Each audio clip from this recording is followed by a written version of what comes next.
In this video, we'll show you how to copy an online auction lot on your website. First, make sure you are logged in as an administrator. From the main navigation, browse to Admin, Events, and from the Event Management menu for the auction, select Auction Lots.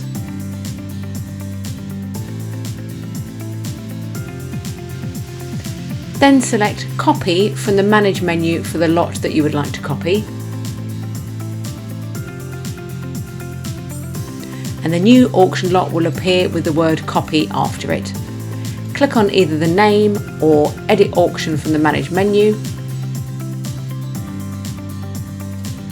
And you can now amend the name, the sort order, confirm the description is correct, check the start dates, and amend any pricing.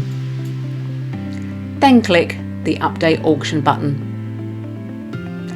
And that's it, you have now successfully copied an online auction lot on your website.